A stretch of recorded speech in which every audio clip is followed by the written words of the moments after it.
Welcome to another episode of the Ultimate Intimacy Podcast. And of course, it's going to be Therapy Friday. We need to come up with another jingle for that, right? But we have our good friend Austin back on with us. And today we're going to be talking about the importance of emotional intimacy and sexual intimacy and how they really do go hand in hand. We get so many messages from people in our audience and almost just like, why do I need to focus on emotional? What does that have to do with sex or vice versa? And it's amazing how many people don't realize the correlation between the two. And so we really wanted to hit on that today, and Austin's going to have a ton of great insight for us. So welcome back again. Thank you. Yeah, I'm excited for this topic. Yeah. It's truly one that comes up with every couple. I mean, every couple, and most people don't have language for it between them, right? They're like trying to convey what they need, but it's like they're speaking different languages, right? We use that analogy in a variety of ways, but Yeah. yeah, let's dive into this. And I was curious just right off the bat. I know you get a lot of stuff from the listeners. You've done a lot of polls in the past, and my assumption is, and you can correct me if I'm wrong, but right, the typical assumption is, right, women need emotional connection, men need sexual connection, and the truth is we all need both, ideally, Yeah. right? Like Right. we're sexual beings, we're emotional beings, and I'd like to maybe add even into this conversation this concept of, I call it spiritual, intimacy. And a lot of people feel that's religion. I would suggest that's not religion. But I think if we hit on those three and probably a few other, we'll call them minor intimacies, but they really can play into these top three. Um, so I was just going to ask you, Amy, if it's okay, from your perspective and from the audience you have, do you feel that most men understand emotional intimacy? And then two, do you feel that most women understand the difference between sex and sexual intimacy? I actually was before you even started, I was gonna let me say something really quick before we dive Totally into read this. your minds. Totally read my mind. I have had to point that out a lot to the people that either comment or message us that when I'm always promoting that sexual intimacy is such a big part of marriage and that should be prioritized and that women should initiate more, when I make those kind of comments, Um, I'm saying sexual intimacy. I'm not saying go have sex with your husband. I never Right. say that. I Yeah, always you're say right. sexual intimacy is important. And the emotional intimacy, what you just asked, the emotional intimacy is what makes that sexual intimacy. It's not Hmm. intimate. And I don't know if anyone's listening that notices on our social media and a lot of the stuff that we post, I'm usually using the terms being intimate, Hmm. sexual intimacy. I'm not saying go have sex. So, strong emotional intimacy, when husbands learn that it's kindness, it's how you respect your wife, it's how you treat her and talk to her, it's how you step it up and just kind of be a team player in the marriage, that creates this connection that then turns into sexual intimacy versus just sex.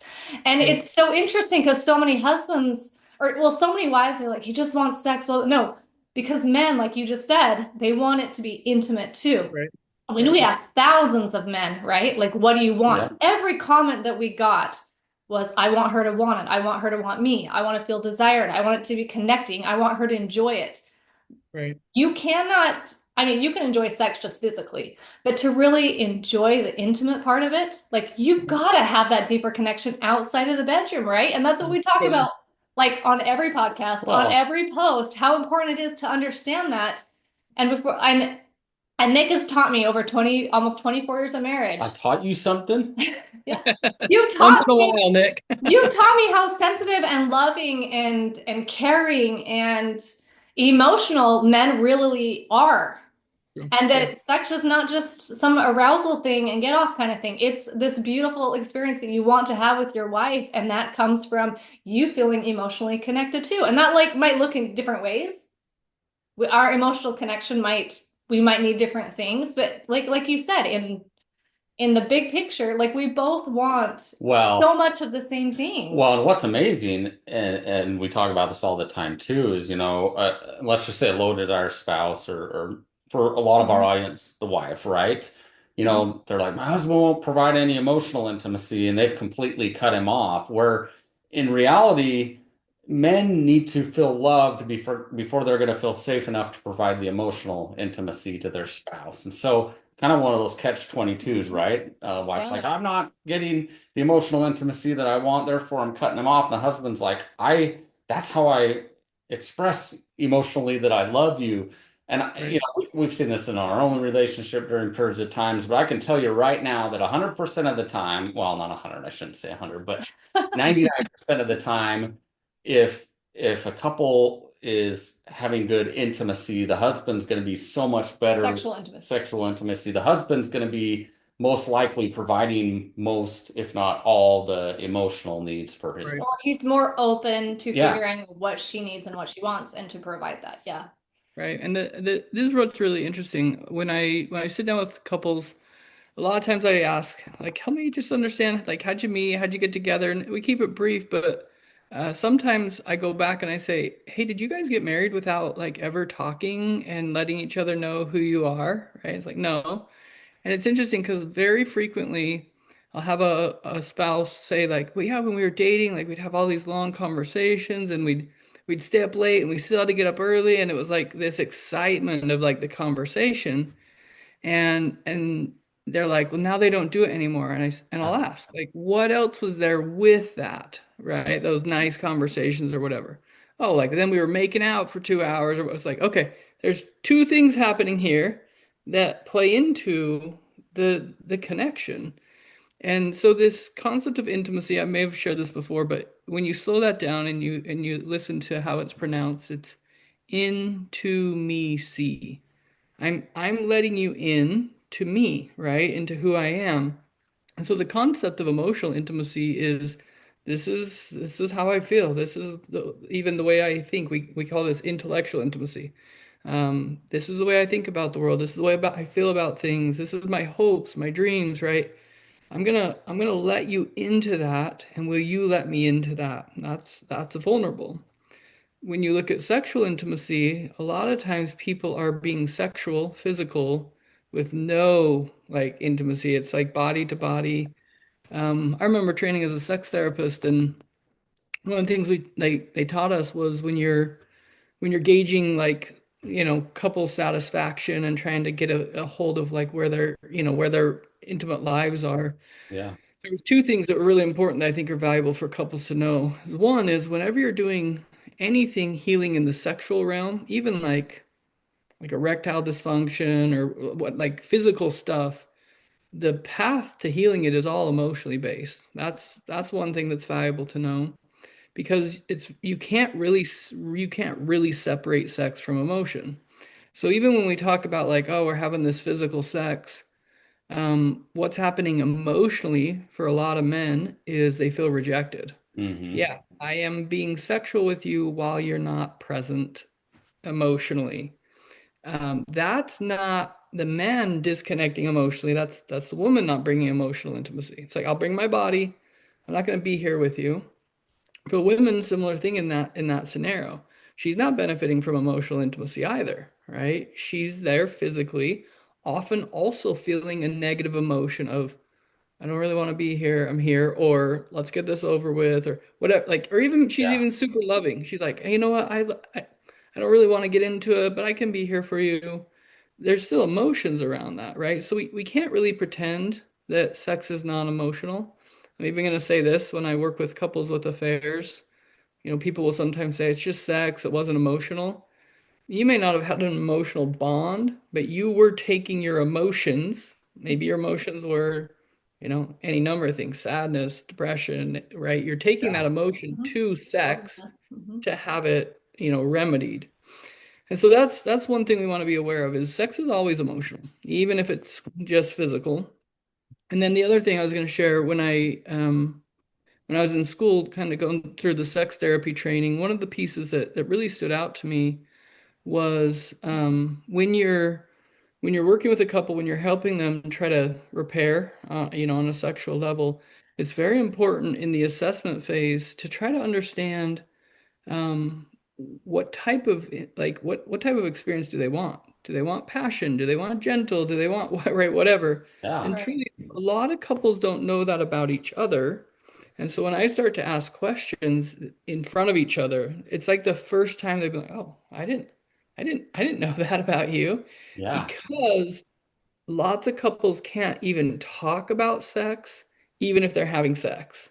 Mhm. And so sex becomes a very disconnecting experience for a lot of couples. Whatever they have orgasms, but it's not an emotionally bonding experience. It's actually an emotionally painful experience for a lot of couples. I'm so glad you pointed that Yeah. out because, one of the reasons we created the Let's Talk About Sex card decks is when we polled our audience, the majority of our audience said that they don't talk about it. Mhm. And how can something get better if you don't talk about it? I mean, we're not just talking about sex, but anything, right? Like Yeah. anything in life, how can it get better if you're not talking about it? So I'm really glad that you brought that up. And then kind of hitting on the other point you made, we ask couples all the time. The very first thing when they message us, the very first thing we ask, well, are you going on dates? Are you dating your spouse? And every Right. single time it's no, we don't. And like kind of hitting on the point that you said, that's how you connected and got romantic and is by having those deep conversations and getting to know each other and things like Mhm. that. And so, you know, couples that want to continue to have that relationship need to keep talking and learning about each other and have doing the same things they were doing when they were dating. Yeah, that's really important. I use this language a lot of times of this idea of like, can you court your queen is the language I'll use. And then can you captivate your king, right? And you look at those words, court, that's a proactive, I'm thinking ahead of time. What's going to help you feel close to me? Men did this in the beginning, right? They were Mhm. thinking. Um, hey, I'm attracted to her. I want her to want to spend time with me. I'm gonna, brush my teeth or I don't know, whatever. You're thinking and you're doing, and then you're planning dates and you're being present. And the same things with women, this idea of captivating, right? Esther Perel does a great job in her book talking about how oftentimes after we have commitment, and especially with marriage, okay, a lot of times what happens is it's almost like subconsciously we go, okay, we got him. Mhm. We're good. Now I can be my best self, right? They're Yeah. stuck with And me. Yeah. and this is the thing that's really valuable in this conversation of intimacy. Um, Most people are trying to get from their spouse what I don't think initially comes, but can come over time, which is we're trying to get unconditional love, and the truth is, we don't marry people with no conditions, right? Like you Agreed. marry there's some conditions in place. They're lovable, but you don't marry when the conditions don't work right. And so we want to enter into a relationship and go, "Hey, I'm here. I'm going to be in this with you with through all the conditions, right? That Yeah. is the commitment." But it doesn't start with unconditional love. It starts with what are the conditions we're going to meet? And then people go, "Hey, I this is great. We can get through all these conditions with these conditions in place." And what happens is a lot of times couples let go of these conditions, Mhm. then they go through life and it breaks them apart, right? And so the place where we help couples a lot of times is bringing them back to what are the conditions that help you feel loved and what are you trying to get met by your spouse that that's not theirs? Meaning if you're seeking unconditional love, that's typically you're seeking something you didn't get from your childhood. Yeah. Parental love is meant to be unconditional. It's imperfect. I would say God love is perfect. Mhm. However, we struggle to create the conditions where we can feel God's unconditional love. Maybe we go into that another time. But then the next component here is I often tell couples, you can get to a place where you're loving each other unconditionally, but that comes over years of going through some hard conditions together, and you develop that like, I see you differently, even if the conditions aren't perfect. And you look at the long arc of marriage, right? When you look at couples married, 40, 50, 60 years, the conditions completely change. Oh You yeah. don't Right. look the same. We don't have the same, and all of that has shifted. And it's like I'm able to now say, I love you unconditionally because I've done it through all the conditions. And Yeah. you're a different version. You don't look the same. You don't, right? That's more of how unconditional love develops in a long-term relationship. Again, we can go into that another day. But the place I want to bring it back to is when we look at this intimacy concept, oftentimes when I'm sitting with couples and, we're talking about whatever type of disconnect, I often start to share, ideally, you both really love your emotional, relationship. You both also really love your sexual relationship. It's not a trade. It's not a I give emotional intimacy, so you give sex. It's as we connect emotionally and we're both feeling closer and closer, we naturally want to be intimate. Genuinely, a lot of couples get that backwards, Yeah. where they'll have sex from disconnection, thinking they'll become more emotionally connected. I tell this to a lot of couples. We break it down. I say, how did you feel when you were being sexual? And they'll say, I feel connected. And I go, okay, like, yeah, you're physically connected. Let's talk about emotions for a second. What is the emotion? I feel happy. I feel excited. I feel loved. Okay. And I'll say, let's talk about the word connection. This is like a knowingness, right? And I'll say, last time you were sexual, did you know what was happening emotionally for your spouse? No. Mm. Okay. Then you weren't emotionally connected because connection is knowingness. If I don't know what's going on for you emotionally, and you don't know what's going on for me emotionally, and we each have even feel good emotions, hey, I felt bliss and joy, me too, but you don't know it, you're not connected to one another. You're connected to the emotion, not the person. Does that make sense? Yeah, Yeah, I think that's totally. great. Yeah. I really like that. So I guess my question with what you're saying is what do you ask or how do you find out? I mean, that comes down to talking after, right? Yeah.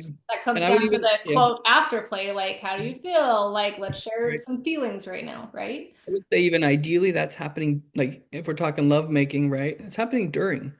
This is an interaction that is you're consistently like being aware, right? That's facial expressions. That's, communication verbally or right. It's eye contact. I'll stay with this for just a second. One of the ways we gauge if couples are truly having emotional intimacy during sexual intimacy is we ask, can you talk to one another? Oh, no. Okay. Well, then you're not emotionally bonding, probably. The other thing is, can you look in each other's eyes? Those are the two big ones that we ask couples from a sex therapy standpoint. A lot of couples don't even look at each other's eyes. They can't make eye contact. Their That eyes lets you know that closed. Yeah. it's too vulnerable. So you can do the body to body thing all day long, but you're not really connecting with each other. And that's why so many people leave feeling like it was, yeah, that was nice, but I don't feel more bonded. You want to try again? Kind of thing, right? Um, I'm like so, smiling because I'm an eyes closed person. well, I'm guilty about that I now. don't think you have to intently look at each other the whole time. I'm like, And it's the, I can't. It's weird. it's the can you, right? Can you see each other? Into me see, right? And so going back for a second, sex is like, well, sex is not that vulnerable. Like, you can just have sex with people do this with strangers, right? Like being very available emotionally and like letting someone into your wants and needs during, that's really vulnerable. And so, and that's where the prize comes. Like the best sexual intimacy is less about the physical component. Oh, for Right? sure. You guys know that, right? And I want to go back just for a second to something you talked about a little bit earlier, which is, I talk with all these guys I mean, every couple I've ever worked with, we talk about sex at some point, and typically in the beginning. But most men, and I'll say most for a reason, most men are very aware of like, I don't want sex where she's not present.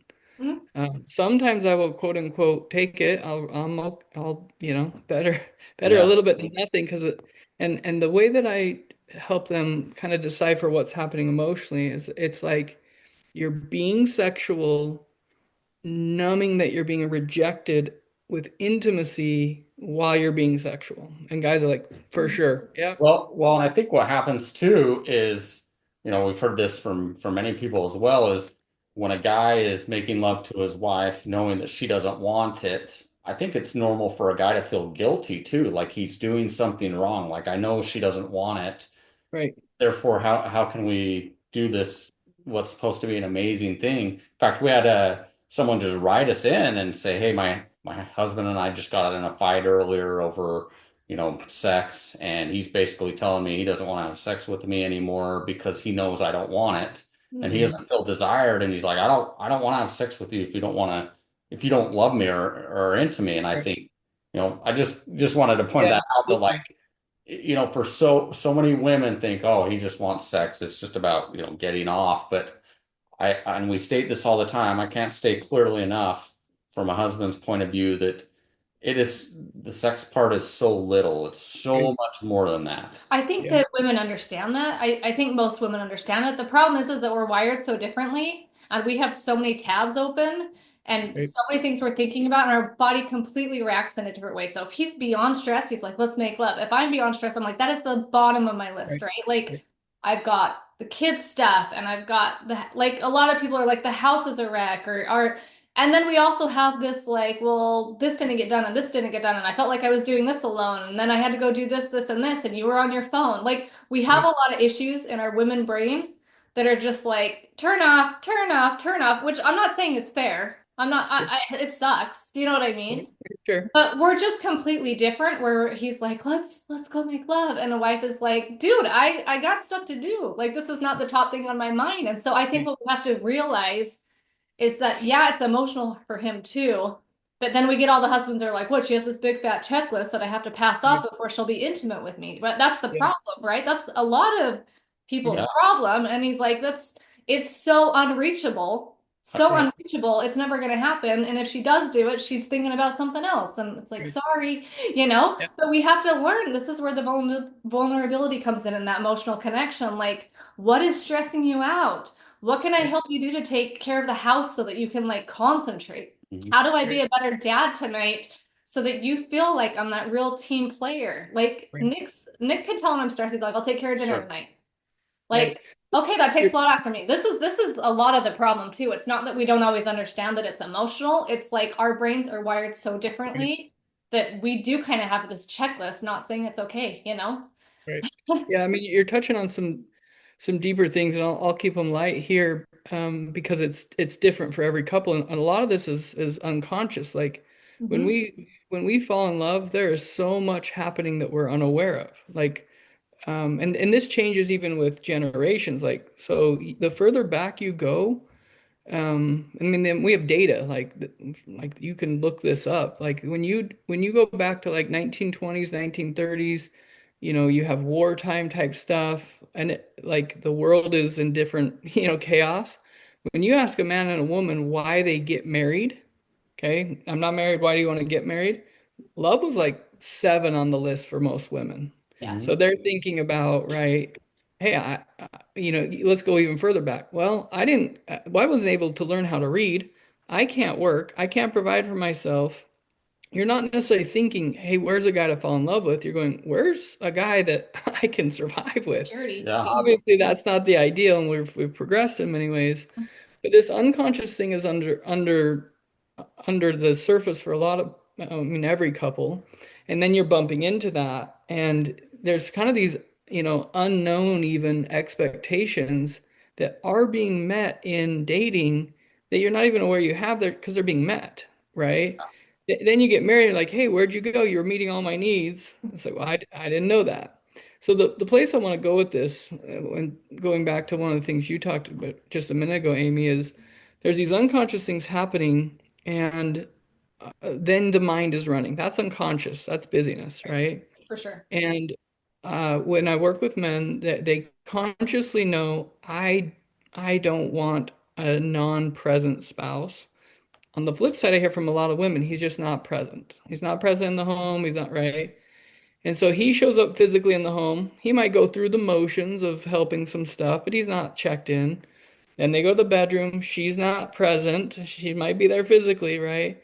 So you have a presence issue. He's not showing up, she's not showing up in different places, and very often they go hand in hand.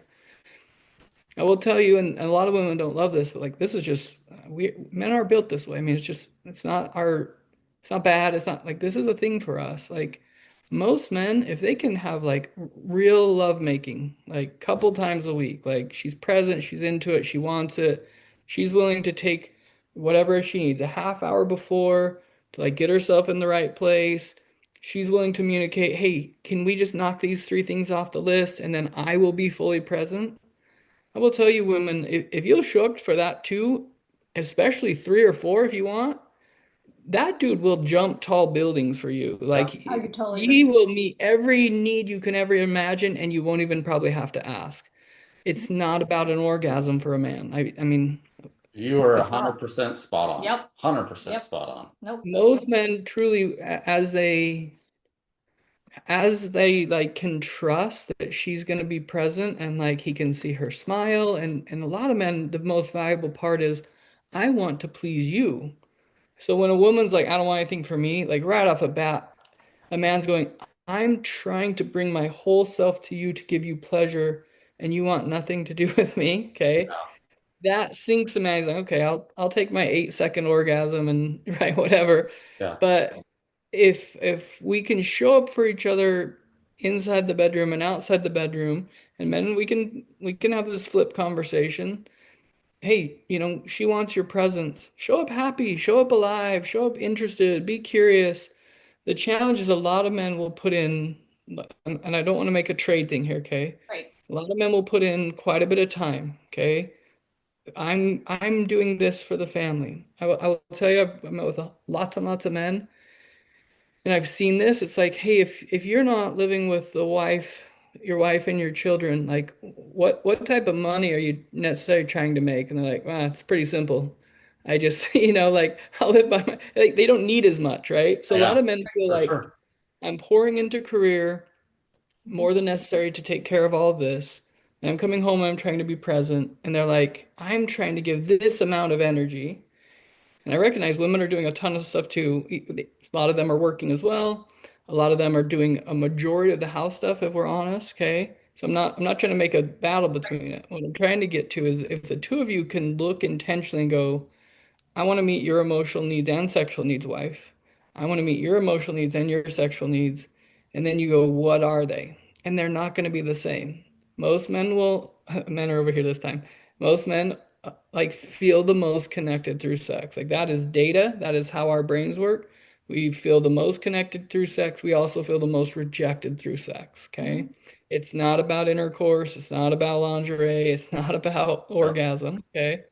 And so understanding this component is if he can make the effort outside the bedroom in, a variety of ways, and she can really make that effort in the bedroom. And oftentimes for women, two things precede that.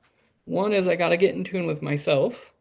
And then also I need to know that I'm reasonably connected to him to go there and be, present emotionally. And I think that's valuable for both to say, are we going into this connected or are we disconnected and trying to get connection through sex? That's what most couples do, and it doesn't work. So I often encourage couples like have some little interaction, have some playfulness, like take some time in kind of the foreplay that is conversation. It is, I love you. It's, you look handsome. You look beautiful. Like, that's going to help you feel better emotions, and then you're going to share them. I would say for each of you too, I mean, if we go back to like kind of the wife has a lot going on, just her being able to say, like, hey, I'm kind of a little bit stressed. I am kind of, overwhelmed today.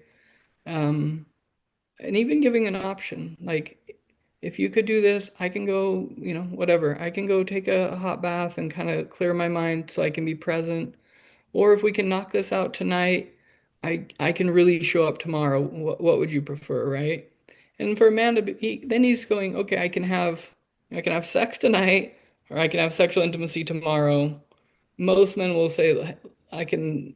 Well, most men will say, can we do both? That's what most men will say. Let's be honest, okay? Yeah. Hey, But that lets you know they really value the intimacy. I'm just Oh, it's trying to be so honest. good. I love it. Oh, you're I mean, you're spitting just being facts. honest. You're just being Absolutely. honest. Most men would say, yeah, we do both. I'll take I'll take whatever.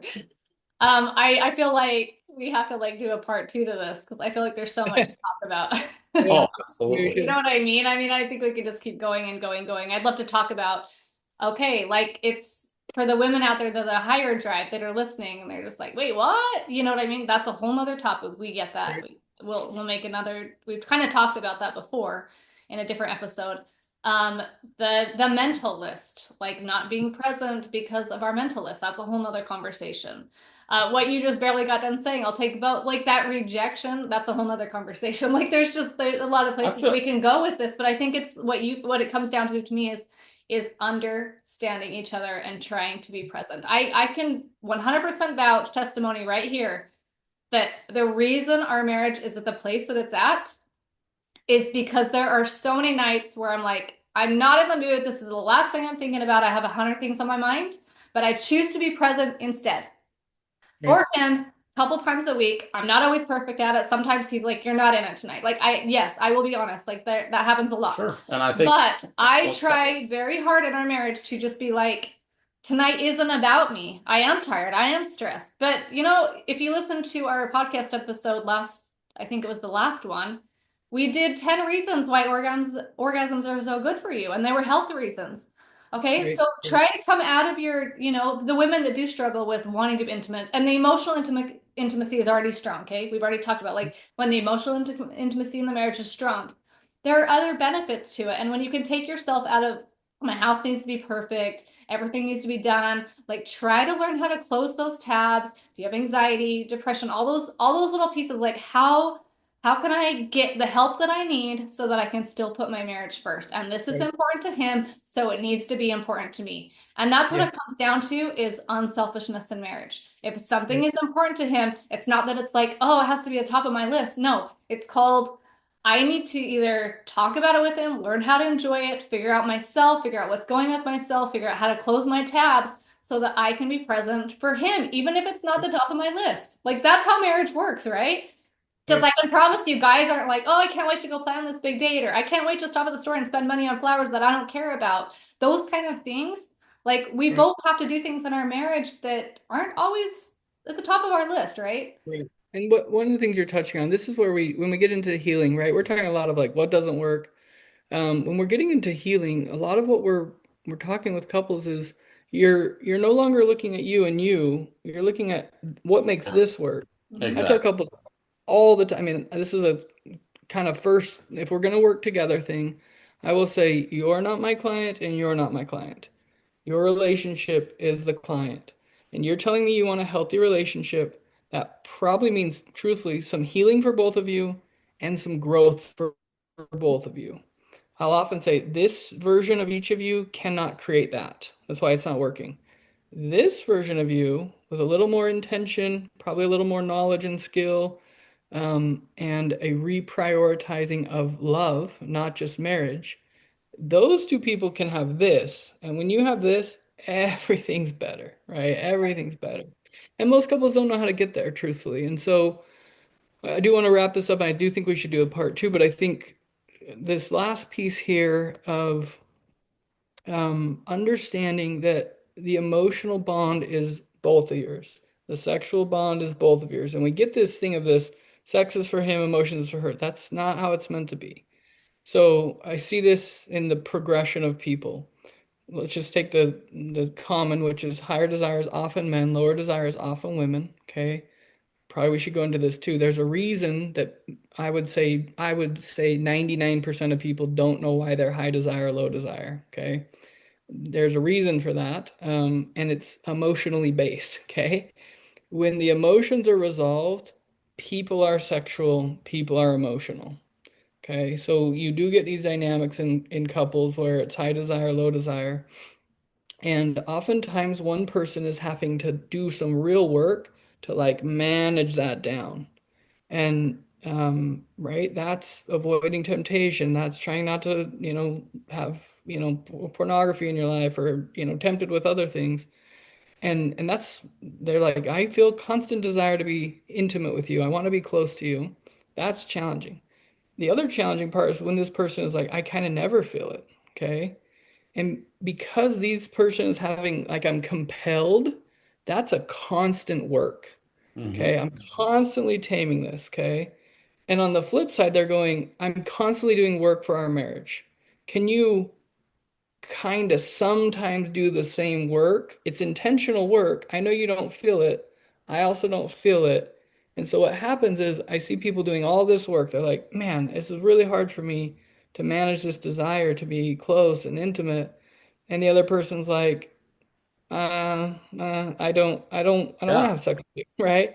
And that feels like the most disheartening, right? It's like, okay, this isn't about sex. This is about I love you enough to not cheat on you. I love you enough to manage this desire and go to work hard for you and try to be present. And what I feel from you is you're not willing to turn this on for a couple hours. That is where a lot of damage comes and where a lot of pain when I get in therapeutically, this has nothing to do with sex. This has to do with love and prioritizing your spouse and your marriage. And again, I don't want anybody to feel shame here. When we look at this with couples, they're like, "Oh, you're having to be very conscious. I'm not really being conscious." Yeah. I Both are just a I just choice. don't desire it, therefore we're not going to do it, Yeah. right? So both have to choose in. I'm choosing here, I'm choosing here. Awesome. Let's have this great thing together. We can talk about how to get there. But I think the last piece, probably before we close with this one, is along those same lines. When I ask couples like values, do you value love? Do you value a happy marriage? Do you believe that if you two are good, that benefits your kids? Like everybody says yes. Like, yeah, Yeah. yeah, I want a loving relationship. And I'll often say, like, what are you willing to do for it? And a lot of people will say anything. Mm. But And I'll are they? say, Are they awesome, really? Yeah. awesome. Guess what? It's Right. actually not that hard. So good news for us. There's a formula, a recipe, right? Here's how you pour into the other person. And when you pour into the other person, I saw this, man, I want to end this episode, but I don't. I We're gonna I do had a part guy. No, two. let's We're keep gonna do going. part two. Or Okay, let's let keep me do going. this. I had it's actually a ultimate intimacy listener Part. that it's an ultimate intimacy listener that sent me an email. And he was like, I just don't know if I can do this anymore. He's like, I don't know if it's worth it. He's like, I've been trying to put effort into this for years and I don't feel like she is. And then I got on the phone with him and he's like, let me send you this text message. And he sends me this text message. And it was like the smallest thing from her, like, hey, thanks for being patient. I love you. And he was like, my whole world flipped in like 10 seconds, Yeah. right? Yep. And good, like for her to have the awareness of, hey, I know it's kind of difficult, but I appreciate that you're making effort. I see that. Like that shifted his world Oh, really rapidly, changed him. right? Yeah. And the reason I share that is it's really valuable to know that like what your spouse is asking for is not like the most difficult and it has so much benefit for both of you and if you have children for your children Hmm. to have your children grow up in a home where they witness two people pouring into each other, that's honestly pretty rare if I'm Pretty awesome. honest. Yeah. Best gift you can give them. I think this has been an incredible episode, and if we want to I continue think we should going, do a part two next week. okay, Yeah. okay, yeah. I mean, great episode. I think the audience is going to get so much out of this, and I feel like so many people feel like the mountain is insurmountable, but really it's just about talking and meeting each other's needs when it Right. comes to just this emotional and sexual I want to intimacy. just, we're going to start part two. And I just wanted to say, I want to talk about in the next one how just saying yes more in your marriage on both sides will change your marriage. Right. And like Yeah. that little switch in my mind, like that changes everything for us. So, Yeah. Well, yep. great episode. I feel Yeah, like this thank is you. going to help so much, many of our audience based upon the feedback we get. So we hope you enjoyed this episode with Austin. If you want to reach out with Austin, just message us. We'll put you in touch with him. He can help transform your marriage like he has for so many other people that we know. Don't even second guess it. Just email us, write us. We'll give you his contact information and get on the path to transforming your relationship and having the marriage you want. And like Austin has says in previous episodes, rebuild your marriage to something you want. Let go of something that you don't want, and you can get on the road to that. So, Austin, thank you so much. We appreciate your time. Great. Until next time.